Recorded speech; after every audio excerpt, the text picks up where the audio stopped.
This team is going to take on the identity of this city, all right? And this city's been down, and it found a way to get up, all right? It's found a way to overcome adversity, all right? And so this team's going to be built on, we're going to kick you in the teeth, all right? And when you punch us back, we're going to smile at you. And when you knock us down, we're going to get up. And on the way up, we're going to bite a kneecap off, all right? And we're going to stand up, and then it's going to take 2 more shots to knock us down, all right? And on the way up, we're going to take your other kneecap, and we're going to get up, and then it's going to take 3 shots to get us down. And when we do, we're going to take another hunk out of you. Before long, we're going to be the last one standing.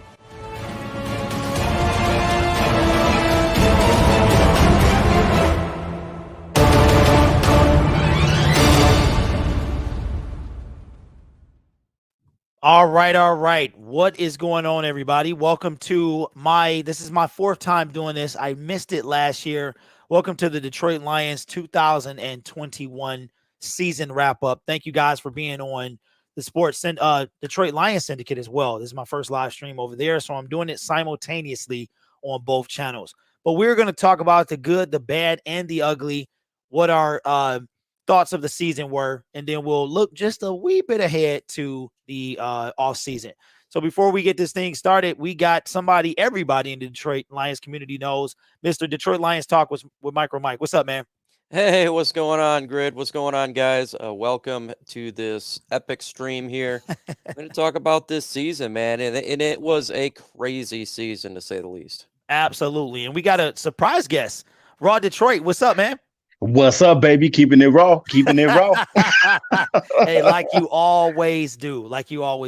Shout out to the other fellas as well. Crimson Shadow is in the building. Kenneth, what's going on, everybody? So let's get this thing started, man. Let's go straight into our new head coach, Dan Campbell. We saw from the opening, he said he was going to bite kneecaps and do all of that stuff. The Lions wind up going 3-13-1 with the extra game, very similar to the 2019 season, going 3-12-1, but we wind up going 3-13-1. I think we went 3-3 over like the last 6 games, something like that. So we get some momentum as we conclude the season. So first of all, Raw Detroit, what are your thoughts, man, on head coach Dan Campbell? Man, everything that Dan Campbell said that we were going to do as a team, it actually came to fruition.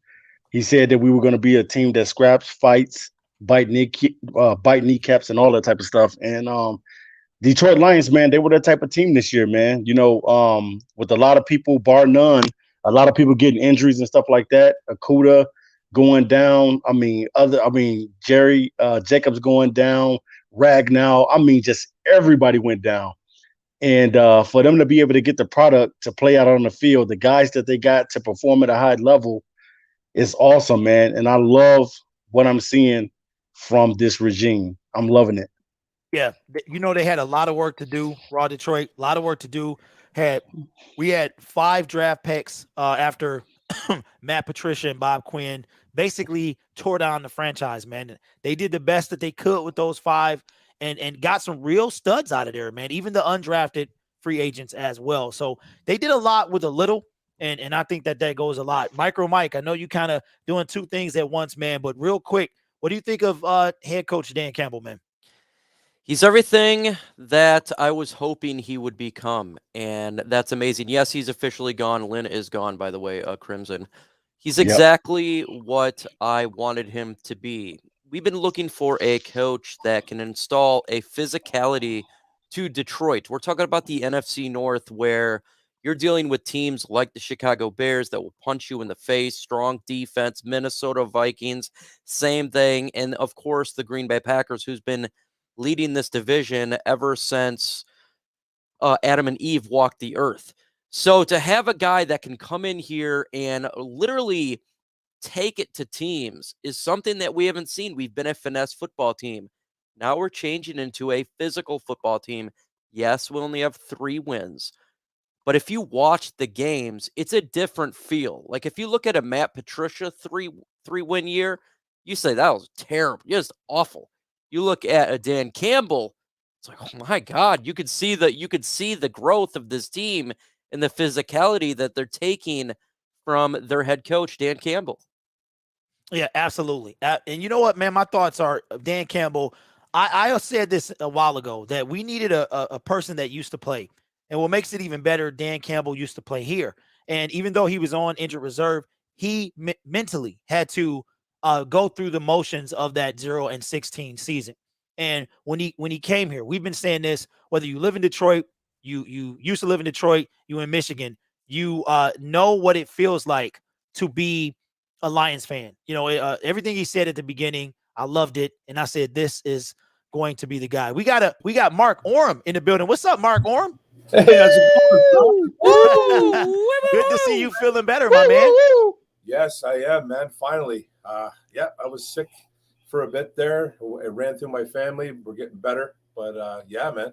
Yeah. Oh, I can see you. You look like you dropped a few too, man. So I know it was tough. I saw that in yesterday's. I'm not sure where I dropped them though. Yeah, you can see it all in your face, Hopefully man. in the toilet, man. Yeah. Hopefully The face is a lot slimmer than it was. It's written all over your face. Well, Mark, listen, you slid in at the perfect time, man. We're talking about Dan Campbell and Yes, your first season overall impressions of head coach Dan Campbell.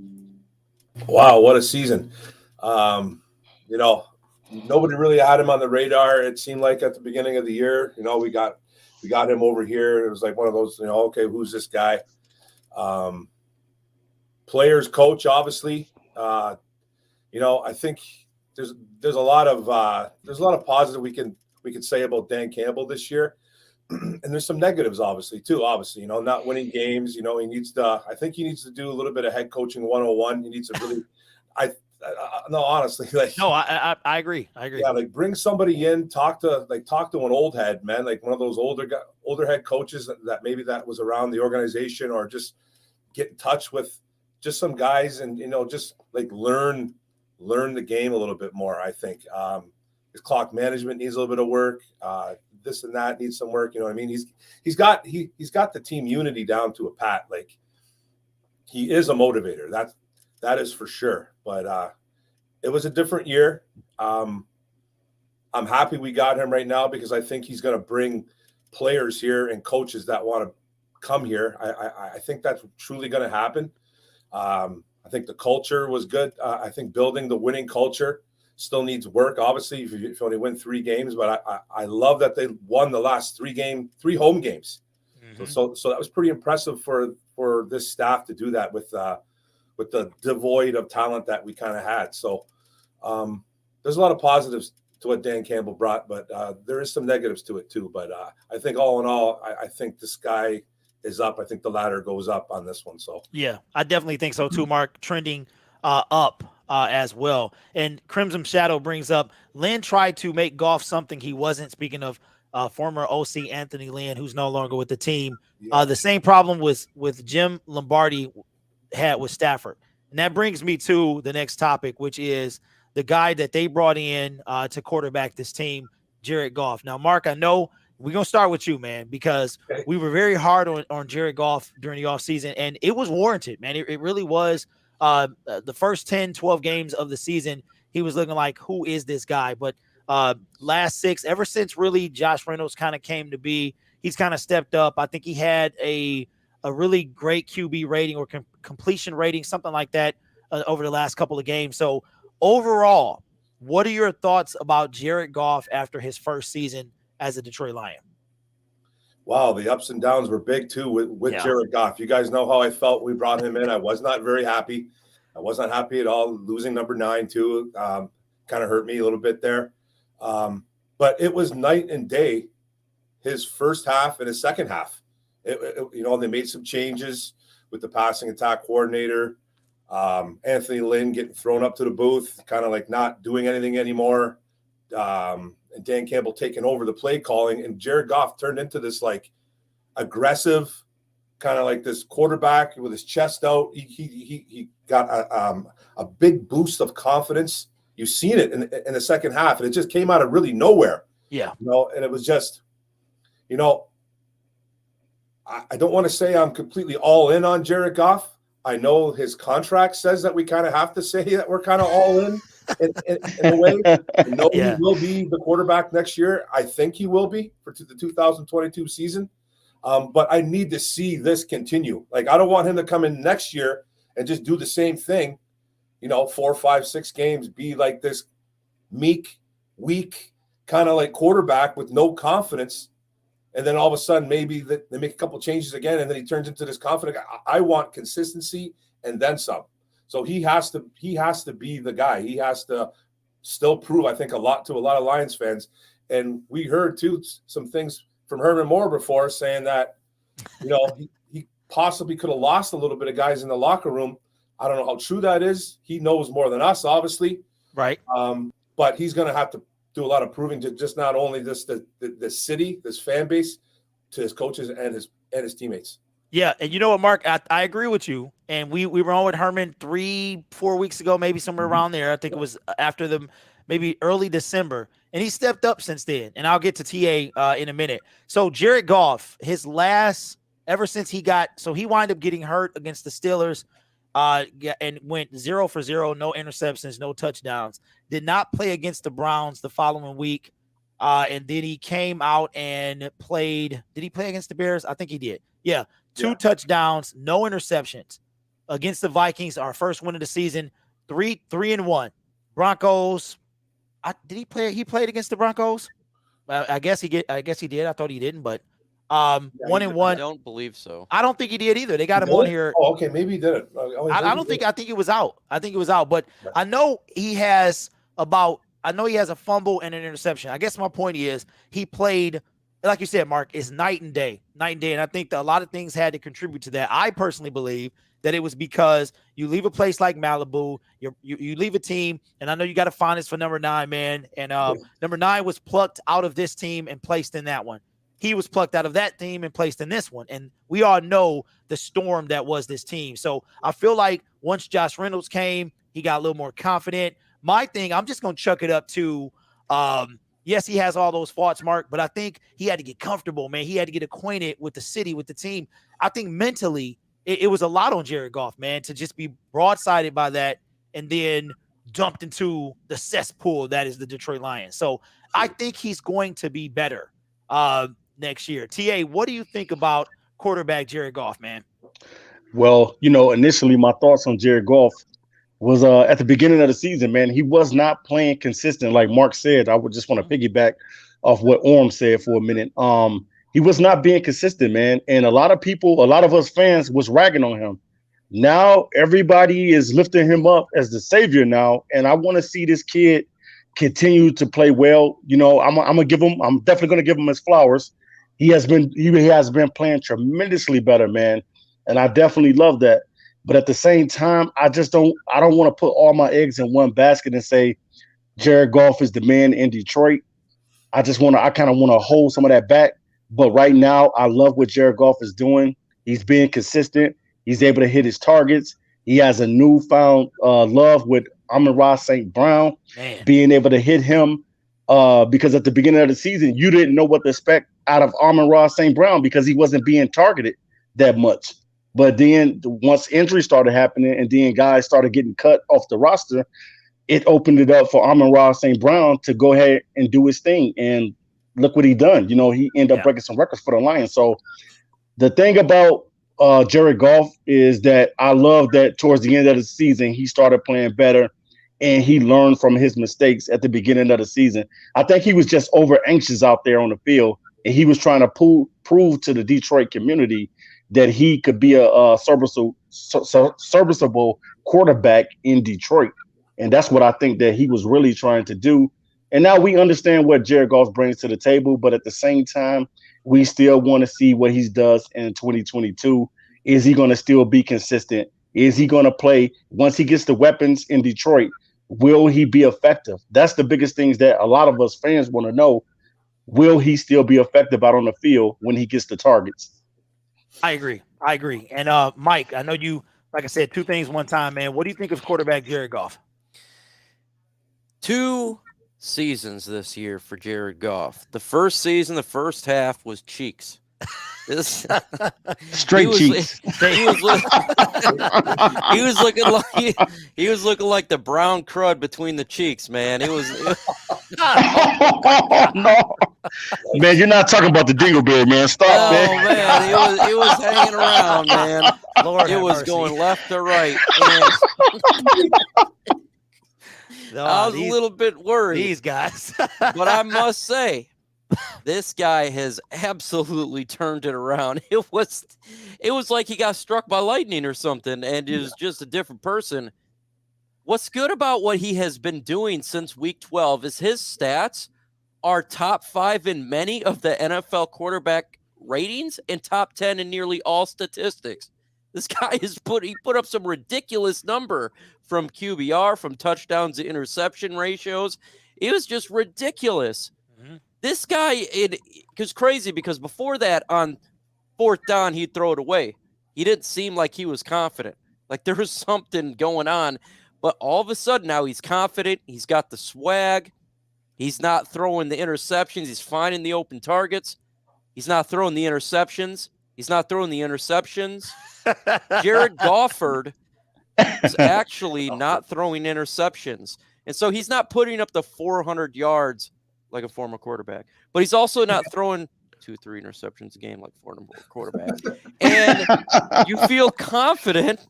Like when we were down by a touchdown at the end of the game, I was like, Jared Goff can come back, man. He's not going to turn the ball over like former quarterback. And he did. Yeah, Mark. Like I said, Mark, I know you know my issues with Mr. Stafford, Hey, and I know. we'll see what happens. He's got everything he needs coming up this week. He's won his first division title, host a home playoff game, something he's never done. And you got to put an asterisk by that, man. But he's got an absolute case of the turnoveritis right now, though. He does. That's insane, bad. He does, man. I don't know what's going on with him. We've seen it in the past, man, and they kind of fell back asswards into the he's throwing as much interceptions as completions over there. Right yeah, he had a tough time. That whole Rams team seems to be kind of going. They're up and down, man. Offensively, defensively, they're doing this. Yeah. They can't decide whether they want to come out and play good football in the first, second half, third quarter. They don't even know what they're doing sometimes. It's weird watching that team play, man, the Rams. They're so good, but they're so bad at the same time. Yeah, I don't know. I want to ask you guys here. I was watching the Rams game last night, and I did a big sigh of relief saying, man, I remember throwing all these interceptions. It would frustrate me. Were you guys like, when I was watching the Lions game, I said, I'm not worried about that. When I watched the Rams game, I'm like, man, oh, man, those Rams fans, now you know what it feels like to be a Lions fan. Yes, they're turning on them. They are. They did it early in the season, though. After, I think, that 49er game, that's when they really kind of start with them pitchforks, man. 100%. Yeah, calling for his head. So, listen, he's got everything he wants. He wanted to play in the big game. He is. He wanted to win the division. He is. He wanted to get a home playoff game. He is. He's playing a 10-plus win opponent, something somebody said he's never beat. I think it was Crimson, said he's never beat a 10-win team. Wow. So this is the first Monday night playoff game too, right? Yes. Speaking of that, I'm glad you brought that up, Mark, us, by the way, NFL. They straight up played us. We cannot pick until at least 24, 25, 24, somewhere around there. So we will not pick until 5 spots after the earliest, which was 19. So I think how did they do that though, man? They did it on purpose. What do you mean? Man, because they don't want us to get no target, man. They don't want us to get no weapon. So Mark, as you start to get eliminated, that dictates number 19 through 32. Talk about the draft. Right. Okay. Right. So when the Saturday games, those two that happened Saturday, the loser of that first game at 4:15 or 4:30, they will have the 19th pick. And then the loser of the 8:30 game gets the 20th pick. And then it repeats on Sunday. And then the loser of Arizona, LA gets the 24th pick, 24, 25, somewhere around there. Wow. So the picks are based on when you lost. So it all depends on how they schedule wild card weekend. And then the same thing applies next week for a divisional round. The loser in order of the games televised. So if you're out at 4:00, then you get a higher pick than the team that's out at 8. That's crazy. Yeah. So we get screwed by the NFL like always. Yeah, Yeah. but the And further if they you don't go, believe it, hey, if you don't believe it, you go on YouTube, man. TPS did a video. The top 10 teams that get screwed over. You good? And Who's we're number one of them. one? The good old Detroit Lions. yeah, we Wow. were number one. We were number We were one. number over there. one. Yeah. Ain't no Lions fans over there. Now check this out. I wanted to tell y'all this. We've seen Dan Campbell's aggressiveness. Y'all gonna trip out at this. 4th down conversions. How many, Mark, do you think? Because this was big. You know, everybody's analytics, 4th down, the analytics say go for it. Just off the top of the head, how many times do you think the Detroit Lions went for it on 4th down? Put it in the chat as well. Without looking, without cheating. How Mark, many just times give me. do I think? Like, Yeah, just off the dome. How many times do you think they went for it on 4th down? oh my, like I don't know. Let's say they went for it. I'll say they did 35 times. Okay. I'll say 39 times. Okay. I'll say 40. 41. 41. 41. Oh, I know they 41 were like, times. Okay. I'll take like it. They completed. weren't they 50%? They completed 50%. Yeah. Okay. I did. Yep. 50% of 4th down conversions. Unbelievable, man. That's I think unreal, man. You want to Dan know why, Campbell, though, the they do gambler. that? We had an offensive Gambler. line that could allow it. Yeah. Speaking of offensive line, Taylor Decker, man, I don't know what our situation is with him, but I'm not impressed. I know a lot of y'all like him, but he is the false starting machine. If they actually called false starts in the National Football League, he would have the crown. Because No, this guy just change it from false start to Taylor Decker. to Taylor Decker. Yeah. So I don't know, man. I don't know. But overall, He got hurt too, didn't he? he did. He wound up in street clothes at the end of the game. So we got to talk about the defense, the offense. Offense was letting us down early on. Aaron Glenn switched it up, man. I don't know what he did to get these guys going, but around week 4 or 5, we started picking up steam, and then it was our offense that let us down. And I don't know about y'all, fellas, but it seems like we both was kind of clicking at the end. If we would have just had maybe a little more time, maybe we could have put a string of wins together. But what do you think overall? We'll start with Noble, Raw Detroit. What do you think of the team as a whole, man? Offense, defense, special teams. Well, man, with the offense, you know what I'm saying? When we first came into the season, the offense, you thought they were going to play lights out football. And you're like, yeah, man, we finally got our offensive line. We finally got everything that we need. And then you see what the defense is doing. And the defense was like horrible at the beginning. And you're thinking like, man, what type of team is this going to be? Because you rarely see the Lions be good on defense and offense at the same time. Mm-hmm. If you're a Lion fan, you know this. Sometimes we're good on defense, and then other times we're good on offense. And it was like, man, what type of team? And then the offense started out really, really decent. And then, in the beginning, and the defense was crap. And then next thing you know, the defense takes off and the offense regressed. We couldn't even throw the ball down the field, man. It was like crazy. I couldn't understand why we were dinking and dunking the ball. And even on our dinking and dunking on the ball, we were missing targets then. So I'm like, what happened from that point, from that selling point to this point right now? What happened that the defense started making plays and the offense couldn't score in the red zone and couldn't do anything right? I just could not understand it. Yeah, we had a tough time. Mark, what you think about the whole team put together, man? Whole team put together, just very inconsistent, inconsistent. Like we talked about earlier with Jared Goff, he was inconsistent, and then he played well in the second half. And then the defense, with what Aaron Glenn had, man, hats off to Aaron Glenn. He had some.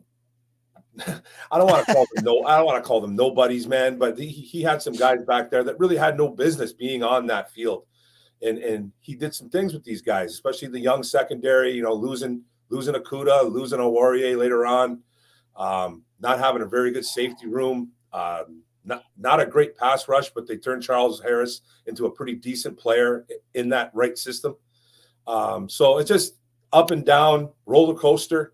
Inconsistency. There's just so many words I can use to describe this team as a whole. I can't wait to see this team kind of like build a defense and see what Aaron Glenn can do, because I'm I'm excited for offense because I think offensively right now we're a couple pieces away. Obviously, we need a couple wideouts. I think Jared Goff looks like he could be the guy for at least 2022. You don't have to touch the goal line. You don't have to touch the running back room. So the offense is good. A couple more pieces, and then defensively, I think we're still a little bit more away. Safety, corner.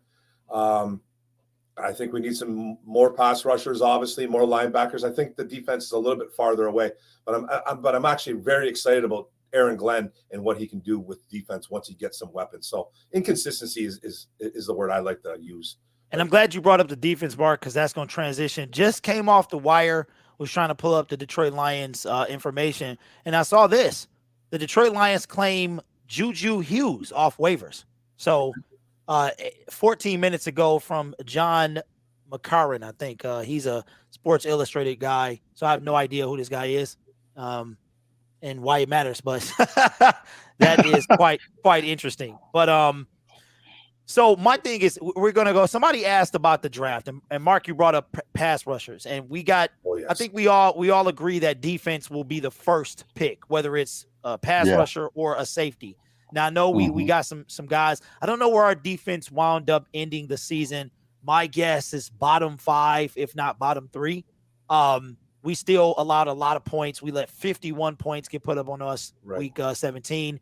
And we got a lot of work to do. So I wouldn't be surprised if we're past that. So speaking of that, as we roll into the offseason, and we know the defense needs to be addressed, what are we feeling? Mark, I know I'll start with Mike since he's on camera now. Mike, where would you like to go with this?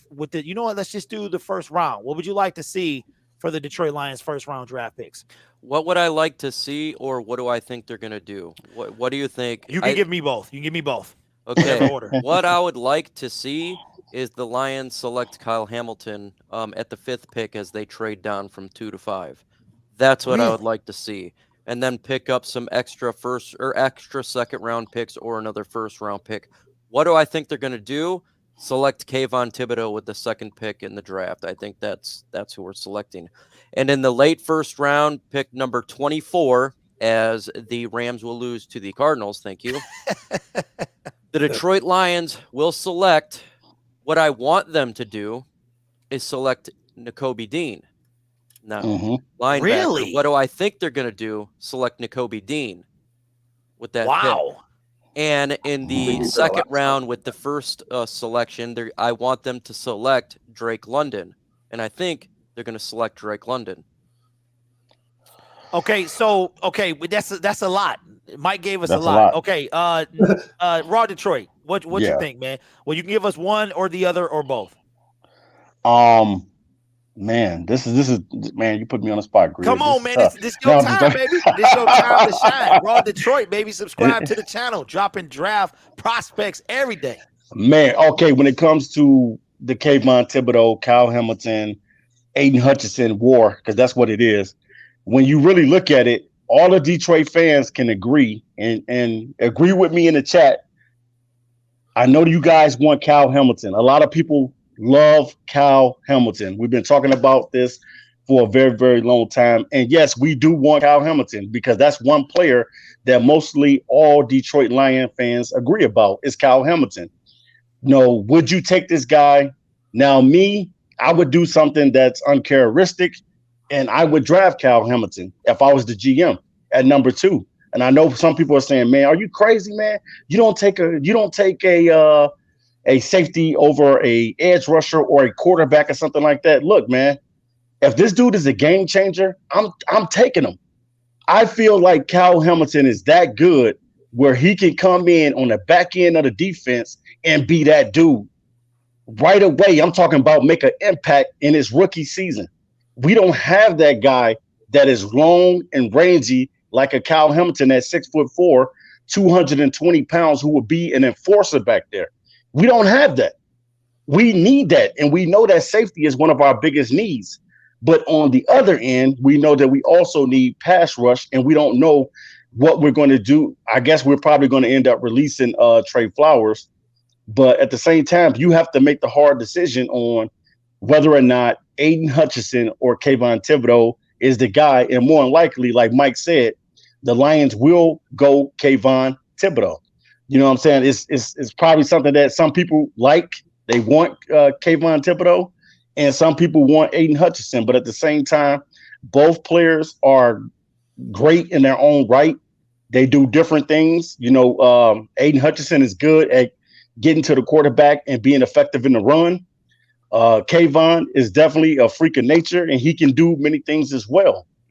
But at the same time, which guy is going to be that dominant force on the Lions at that number 2 pick? And I'm talking about if you're not even trading down, who's going to be that guy that can come in here and really, really get this defense going the way it should be going? Now, I know you guys might be saying, okay, well, I think Kayvon is the guy. Well, to me, I think, you know what I'm saying? Because I know a lot of people say you start from the trenches on to the back. I definitely think that you could go with a Kyle Hamilton because he's the best player in his draft. And you won't go wrong by getting a guy like Kyle Hamilton. But that's what I want. And I know that's not what the Lions want. So it's going to be probably Kayvon Thibodeau. It's going to end up being that pick. Man, okay, everybody got a lot to say. Mark, what I know who you want. Now, what do you can either do it one. What do you think they're going to do, or both? That's up to you. Yeah, it just kind of it just all depends on what Jacksonville does here. So let me bring it back up, Mark. I'll bring it back up. Yeah, you want the big board mock draft or just the full order? It doesn't matter. Okay, all right. It doesn't matter. It just all depends on what they do here. I personally don't think they're going to take a defensive end. I know I know Jacksonville has kind of got. I think they've gone defensive line. I think the last 2 out of 3 years. I want to say with Josh Allen, and they went younger before at the defensive end spot. I think they're going to draft a tackle. I think it's going to be Evan Neal. I think that's who they're going to take. The Jacksonville Jaguars, I have a feeling they have to protect their franchise quarterback. So, and you guys know that I'm in love with Kayvon Thibodeau. I absolutely love him. I think he can bring the Micah Parsons effect to the Detroit Lions. I think he's that good. You know, he needs to heal up his ankle a little bit right now, but he is an absolute force coming off the edge, and I think he fits this defense that Aaron Glenn plays right now. I think he's a perfect fit for the Detroit Lions. I like Hutchinson. I love Kyle Hamilton, but I'm stuck on Kayvon Thibodeau big time. I think he's going to be the guy. I think we need a pass rush that we don't have. We don't really have a pass rush. I guarantee you that we are one of the bottom teams in the league in getting to the quarterback.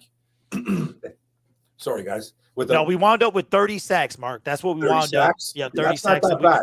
We allowed 36. Yeah, that's not that bad actually then. But I know, Romeo was hurt and all that stuff, and Julian Okwara is an up-and-coming guy that I think too. But I think a guy like Kayvon Thibodeau would absolutely bring some fire to this defense. And then with that second pick, I'm starting to really like Jahan Dotson from the Penn State Nittany Lions, the wide receiver. A little bit of a smaller guy, but he's explosive, runs great routes. He's physical.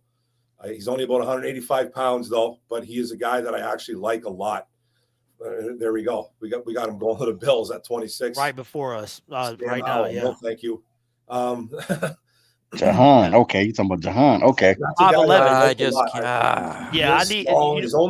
he's only 182, 185, but I think he reminds me so much of a more quicker Amon-Ra St. Brown, more explosive. That's he kind of reminds me of his game.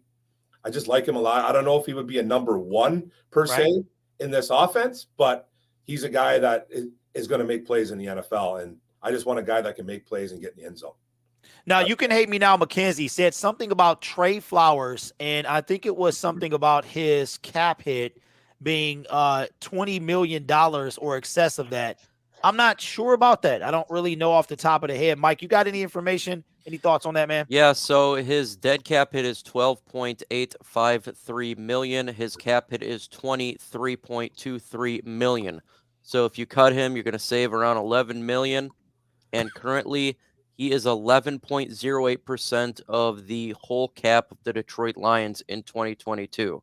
So that means he is not going to be a Detroit Lion next year. He's getting cut. Yeah, he needs to go. He needs to Yeah. go, man. I mean, what has he Especially done? if they take He's Thibodeau. not produced. He's not Yeah. produced since he's been here. Yeah. Yeah. And I think we just gotta I think we gotta look at it for what it is, man. I think he had a 7.5 sack first season. That was his best season as a Lion. And then after that, it was like, where are you at? What are you doing here? And I made a video about this. I think the last of the patricians, he's gone. And Right. You hey Grid, you say, where are you at? He's on IR. That's where he's at. He's on a beach somewhere drinking a Corona, man. Yeah, it's time. It's time for him to go. And I think so too, that, you know, now Riley Patterson, he's a keeper. You know, I don't know if our kicker gonna have a job when he come off. Yeah, he is definitely a kicker, man. A kicker. He's both. So I think that when it comes to the draft, I think we go defense the first two. I strongly believe that we're going to take an edge rush as well, and then a safety in with that second first round pick. And for me, we were talking about this earlier today about Brad Holmes and Dan Campbell, to bring it back to this season. The fact that they didn't miss a lot when it came to this draft. They turned lemons into lemonade. Jerry Jacobs hit it out the park, undrafted. They didn't miss a ton. So imagine what they can do with twice that and 2 first-round picks for the next 2 years. I mean, we're talking about 10 picks this year. We talked about what 9 next year. That's 19. And then out of that, we got 64 players or 4 players out of the top 64 coming out over the next 2 years. Right. All of those guys are starters, man. And we're in this thing. So what are you guys expecting? What would you grade Brad Holmes, Mark, his draft of this year after seeing how everybody turned out? What grade would you give Brad Holmes and Dan Campbell's draft? Well, I think he nailed it on Sewell. Levi was a little bit of a disappointment. Yeah. He got hurt, and then he just, he couldn't get on a field. And when he got on a field, he didn't do much. I think Aleem McNeil outplayed him. I think he was a good pick. And then we got Derek Barnes kind of thrown into the fire a little bit after they released Jamie Collins there. So he was learning as a 4th round pick. Got some sacks as a linebacker. That's what he was in college. He was a pass rushing kind of linebacker, D lineman at Purdue. So I like that. I like that pick.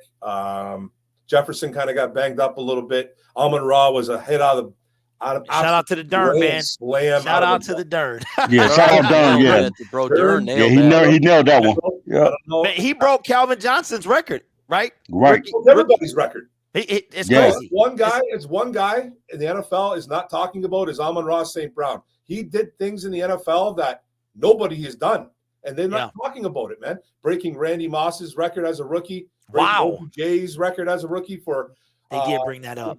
8 straight catches and over 90 yards. He broke Randy Moss's and OBJ's record for that. Yeah. Nobody talks about it.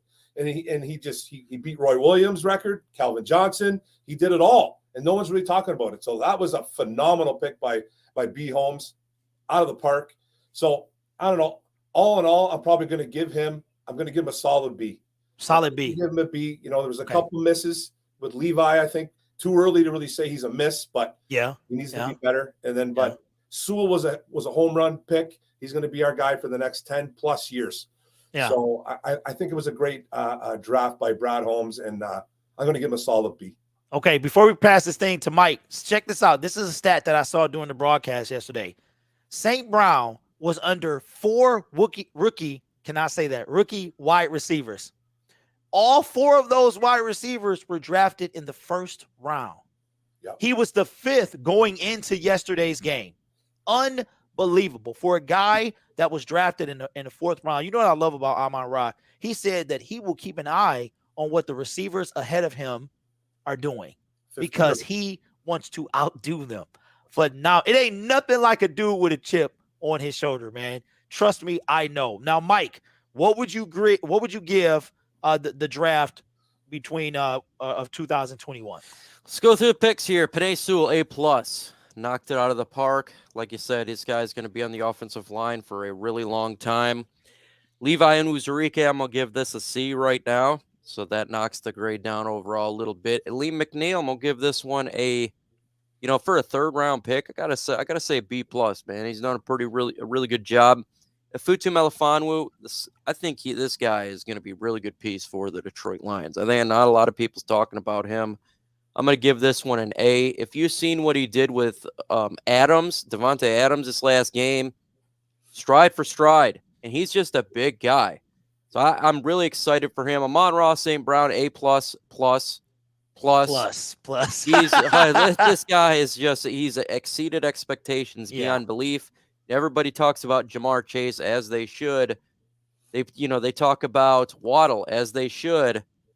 But hey, you know what? He knows number 3, I think, for the wide receivers, not Smith. Just Amon-Ra St. Brown, man.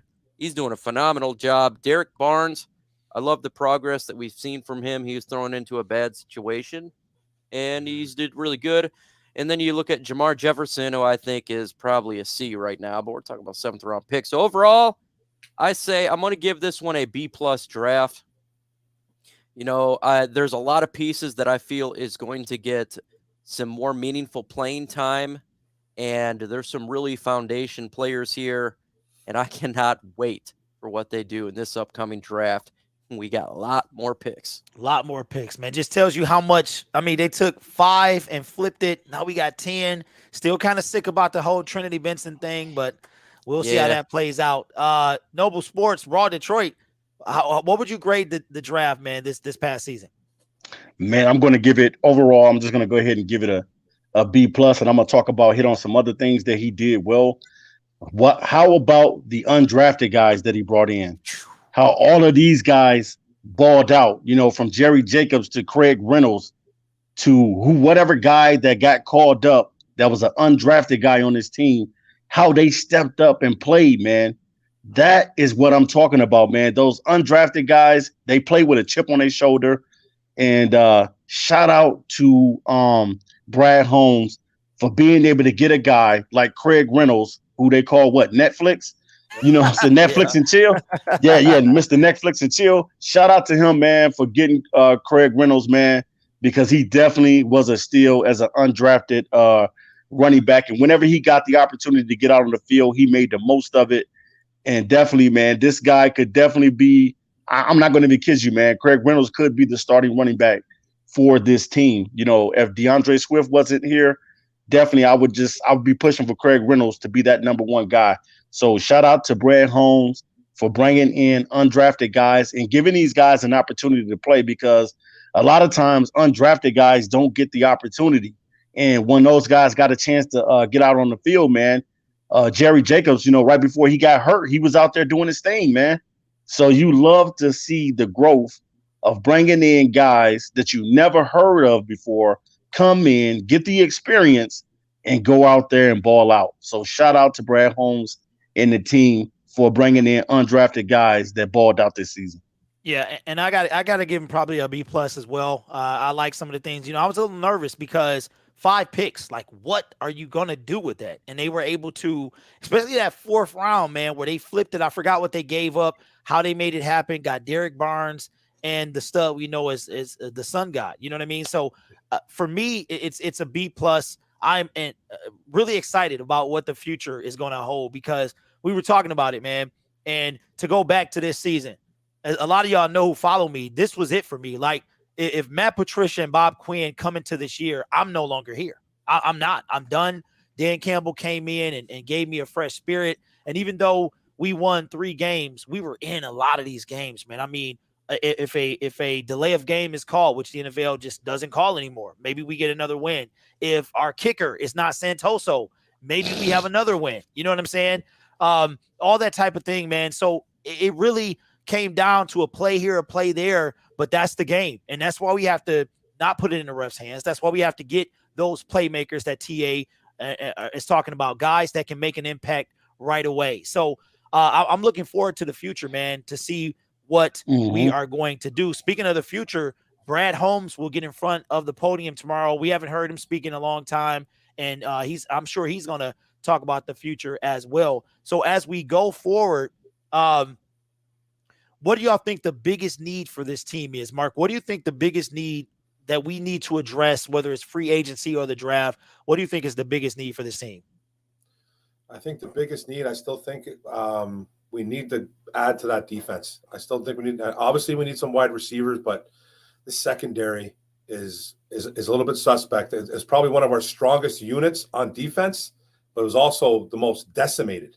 You know, we lost all kinds of guys. We had Will Harris at cornerback. You know what I mean? Harris at cornerback, and he's terrible. Enough said, right there, man. And then like we lost an undrafted guy in Jerry Jacobs who was balling. We lost him. We lost Okuda. We lost Awarie down the stretch. We lost all kinds of guys. We don't have any good safeties. We don't know what's going to happen with Tracy Walker. So you're saying Tracy Walker's not good? That's what you're saying? No. I like Tracy Walker. Okay. I don't think he's a great playmaker, though. I really don't. I don't want to give him the bag and just say, that's it, man. Yeah. You don't need the bag. Because I think he's a good football player. He's a good tackler. He's out there. But it just always seems he doesn't make enough plays for me. But hey, guys, let's put it out there. Yeah. Who wants Tracy Walker to come back? Before we do that, Detroit, you were talking about giving somebody the bag. How about your guy, Mark Kenny Galladay? He got that bag, and he didn't get. I'm glad he was gone, bro. Yeah, I know. I'm just saying you got the Giants, you got the Taylor Decker got more touchdowns than Kenny Galladay. He laid an egg. He laid an egg in New York, man. Same with the Giants' first-round pick, Darius Toney. 0 touchdowns. Wow.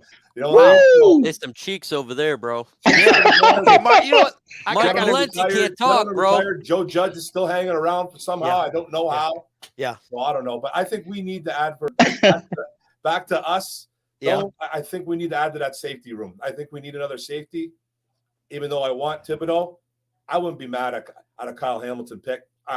I really wouldn't, but we definitely need to do it either free agency or the draft. And we have to get a couple. Yeah. I think okay, Mike, what do you think the biggest need is, man, for the team? I'm not there's a lot of giant needs, but when I look at free agency and the draft, there's one position that is not as good as the rest, and that's linebacker. There is not many linebackers in the draft that I could say is a game changer, and then free agency is cheeks as well. So, in my opinion, they got to come out with a linebacker because you can find safeties. There's safeties in this draft. There's a ton of them. There's a ton of wide receivers in the draft and free agency. But linebacker just seems like the position right now that there's just a few. So we got to get a good linebacker, whether it be Lloyd, whether it be Dean, or we could be in a position where, you know, we're looking nearly the same as this year. Yeah. Well, speaking of safety and secondary, Diggs had a really bad injury yesterday. Really bad. A dislocated ankle and a broken tibia, if I'm not mistaken. So, they popped his ankle back in place before he got carted out, and he was visibly distraught, tears coming down his eyes. Just real brief on him. He was up for a contract, didn't get the one he wanted. He was still up for one, so he wound up taking out some insurance on himself or somehow because he didn't have the blanket of a contract. So, man, shout out to Quandre Diggs, man. Yeah. The safety we should have never got rid of, to tell you the truth. I'm still mad about that, bro. Yeah, but you can thank the unemployed. Worst trade. Yeah. And that's what they did, man. So I'm real proud of this team, as you know. Mark, got to give it up to you, bro. You said 3 wins. You've been saying it. Mike, you said 3 wins. I said 5. You said 5. 4 to 5. Okay. Yeah, I said 3 to 6. 3 to 6 wins. I said 6, and I was probably the furthest off. So, yeah, it is what it is. Noble Sports, I mean, Raw Detroit, what is your biggest need for the Detroit Lions? What do you think? Well, when it comes to the biggest need, I already know what it is. It's safety, man. You know what I'm saying? We talk about it so much, you know what I'm saying? We talk about Will Harris, we talk about Tracy Walker, and the biggest thing is, you know, do you know what I'm saying, as a fan, do you guys want to bring back Tracy Walker? Now, yeah, Tracy lit it up. He had a lot of tackles this season. He made some plays. He made a play against Green Bay and got an interception. But just looking at his whole body of work since he's been in Detroit, would you allow Tracy Walker to walk, or would you want him to come back? Is it dependent on what type of deal he's looking for? what would you do with Tracy Walker? You know what I mean? Because with me, I'm saying like, look, if I can double up on safeties in the draft, I would do it. But depending on what type of deal that Walker's looking for, I would bring him back. So if he's I'm signing him. So what you guys think about that? So I think you hit it on the head. I would bring him back for if the bag is not too high. I would. But like I said, I don't think he was stellar. I think he was my biggest thing about Tracy is he's been here for a while, so I think he would be like he could lead the young guys. I mean, we don't know what's happened with Okuda. He gonna be in his third year. Y'all know how I feel about Jeff Okuda. I heard in the press conference today that he was sticking around the team.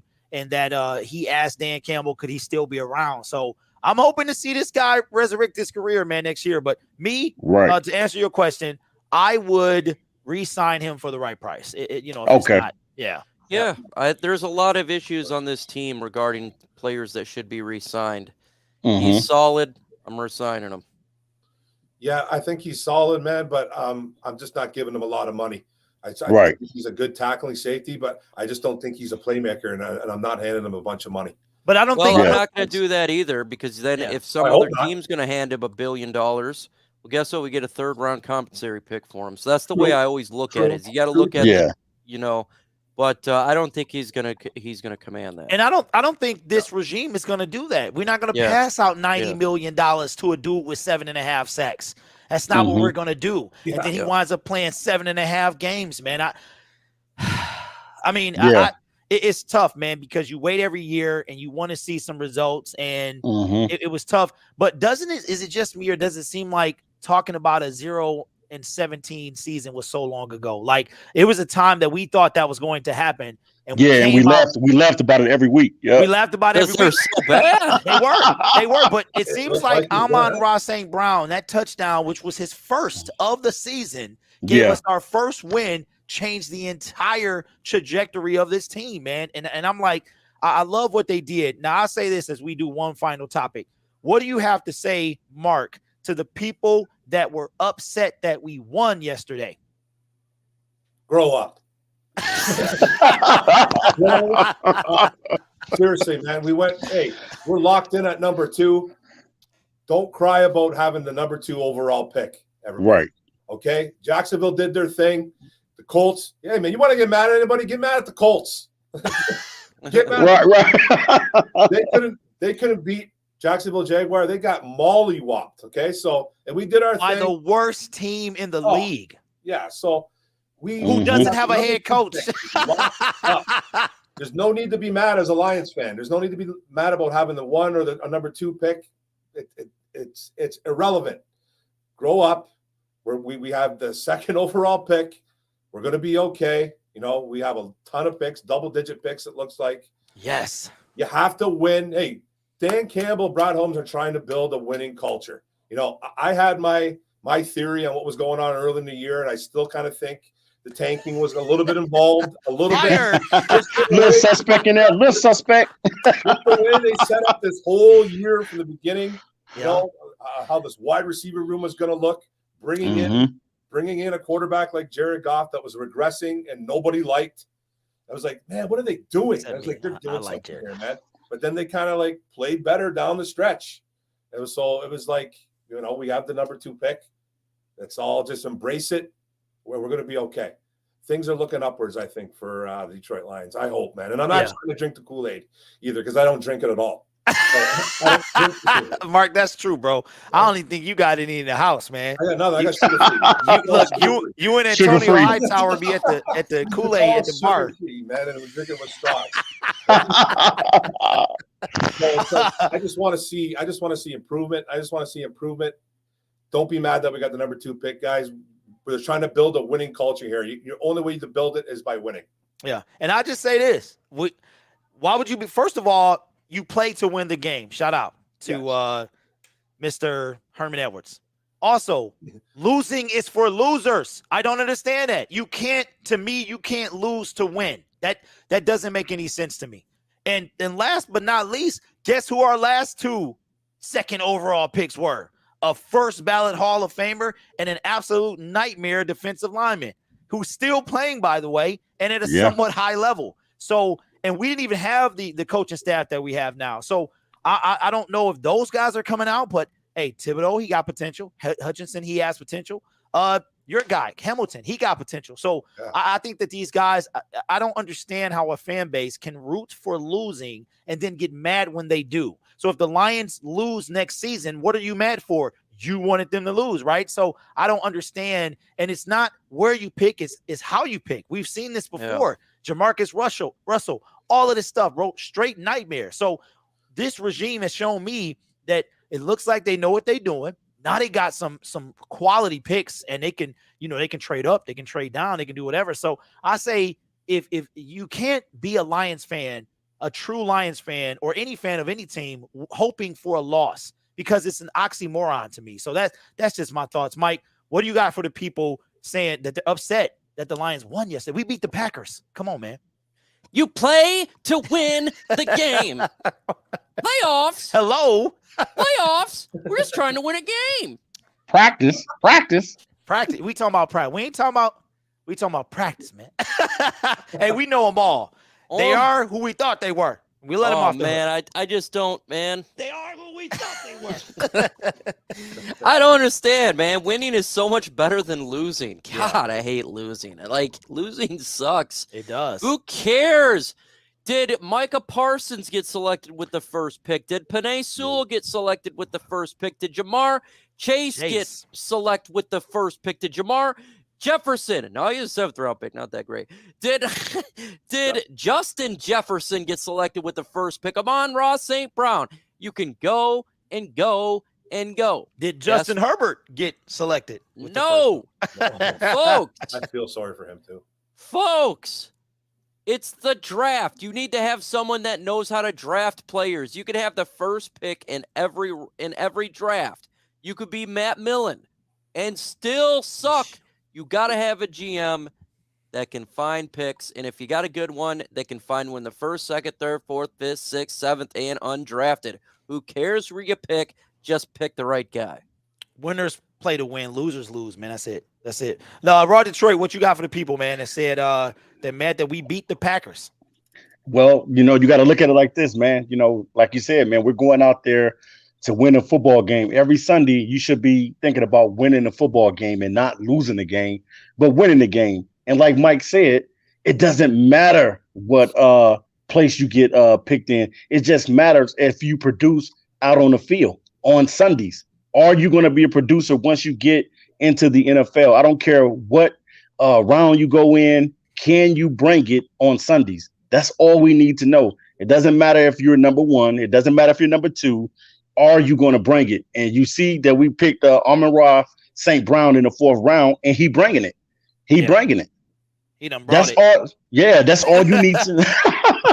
So that's all you need to know as a fan is that whenever you're drafting, make sure you do your homework on the player. Yeah. You know what I'm saying? There's going to be pros and cons to every player. There's no player that's coming into the NFL draft. Get this, guys, that's going to be perfect. There is no player that's going to be perfect and do every single thing right. No, it's not. Khalil Hodge. And then the narrative. I want to say something to you people that think that that the media is always right on everything. I know it's a narrative being pushed out there saying that there's no quarterbacks in this draft. You don't know if there's any quarterbacks in this draft until these guys play on Sunday. None of these guys have suited up in the NFL yet, so you got to give them their opportunity to play. Everybody is saying these guys are trash. Oh, he's trash. I don't want him. He's trash. He's trash. You don't know. He ain't never played in the NFL. He never put a jersey on before in the NFL. Give these guys the opportunity to see what they can do. Look at this draft class that we just had that just passed.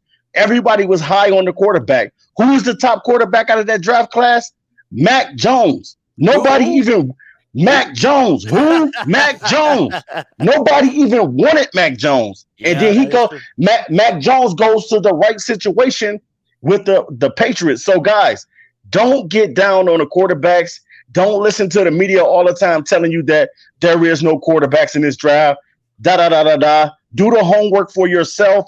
Go look at the kid. Go study the film. Whatever you got to do to see how these quarterbacks really get down. Give these guys the opportunity, man. They deserve that. They're human just like we are human, and they deserve the correct judgment, man. Hey, we appreciate y'all being here for the 2021 season wrap up. We're gonna wrap this thing up. I got one question that I got for all of y'all though. We'll leave Mark to last. Raw Detroit. Where will the Detroit Lions pick for Matthew Stafford wind up being? Currently, it can't be any higher than 24. Where will the end result be? What do you think? It might be 27.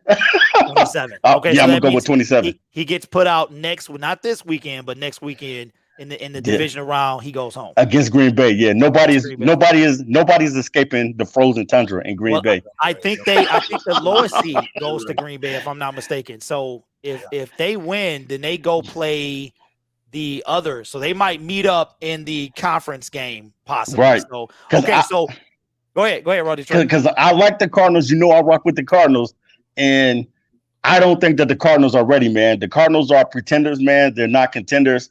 And I think that Stafford might end up winning that game, man. I hope that I'm wrong, but the way that the Cardinals have been playing, they're inconsistent on defense, and they can't stop the run. They just gave up 190 yards to Rashard Penny. That's kind of scary, man. So he gets to the divisional round, and then he loses. And then he loses to his boy Aaron Rodgers. Okay, all right. Forms for him. Where do we pick for your? Well, since Mike is busy, I'll go. I'm not busy. We will pick 20. He goes home Monday. We will have the 24th pick, 25th, whichever one. And so we will get the second and the 25th pick. Kyler Murray, D. Hopkins will be back. J.J. Watt should be back. We sack Stafford, pick him off. I say we because I'm a team of whoever plays him. So I'm a fan of that team. And we pick that. We take that pick. So Orms Forum. Where do we pick? Where will Matthew Stafford's pick be? Well, I do think they're going to squeak by the Cardinals. Okay. I do think they're going to get that.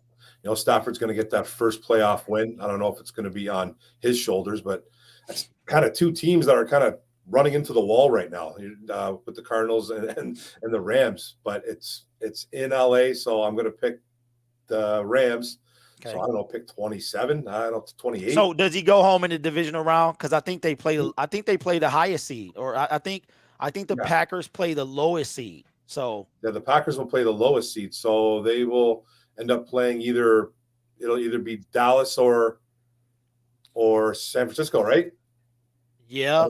Or like that. Philly. If Philly wins. Philly's in there with Tampa. Yeah, Philly's in there with Tampa. Yeah, so he gets to the divisional round. He gets to the second round at least. Okay. Yes. All right. So right now it's just me saying that. Okay, Micro Mike, as we wrap this thing up, man, where does Matthew Stafford's pick come from?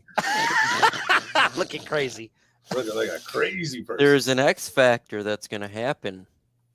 A guy who Stafford loves throwing the football to. He loves giving touchdowns, and that's J.J. Watt. He will return. As he loves throwing pick six to J.J. Watt, the Arizona Cardinals will send them home. And with the 24th pick, the Detroit Lions select Nakobe Dean, linebacker, Georgia. All right, Mike, there you go. Well, you heard it first from Mike. So me and Mike is split. Me and Mike say he goes home this weekend. Mark and Ross says next weekend, so we'll see. But we appreciate you guys, man, coming in. I will be live in about maybe 30 minutes for the college playoff national game. We do that, whatever you call it, today. And Mark, is good to see you back, man. Hope you and the family are well, my friend. Yes, thank you. Definitely, Mark. Absolutely. So any last words, gentlemen? Whoever, doesn't matter. Hello. Yeah, just it's over, huh? All right, y'all. Thank you guys so much. On to the off season.